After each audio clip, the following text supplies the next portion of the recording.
Congress incharge Meenakshi Natarajan అదేవిధంగా TPCC chief Mahesh Kumar Goud భేటీ అయ్యారు. ఈ సమావేశంలో పలు కీలక అంశాలపై ఇరువురు నేతలు సీఎం రేవంత్ రెడ్డితో చర్చించారు.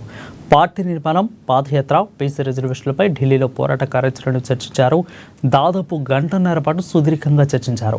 ఆగస్టు 5, 6, 7 3 రోజుల పాటు కూడా 42% బీసీ రిజర్వేషన్ల బిల్లుల ఆమోదానికి ఢిల్లీలో కార్యాచరణ రూపొందించారు. ఆగస్టు 5వ తేదీన పార్లమెంటు ఉభయ సభల్లో ఎంపీల వాయిదా తీర్మానం ఇక చర్చకు పట్టుబట్టే అవకాశం ఉంది. అయితే ఆగస్టు 6న జంతర్ మంతర్ వద్ద ధర్నా నిర్వహించనున్నారు.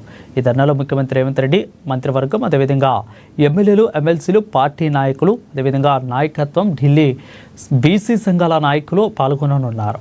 ఇక ఆగస్టు 7న రాష్ట్రపతిని కలిసి వినతి పత్రం ఇవ్వాలని నిర్ణయం తీసుకున్నారు. ప్రత్యేక రైలులో ప్రతి నియోజకవర్గం నుంచి 50 మంది కాంగ్రెస్ శ్రేణులు ఢిల్లీకి వెళ్లాలని నిర్ణయించారు. ఢిల్లీ పర్యటన అనంతరం తెలంగాణలో యథావిధిగా కాంగ్రెస్ పాదయాత్ర కొనసాగుతున్నట్లు తెలుస్తోంది.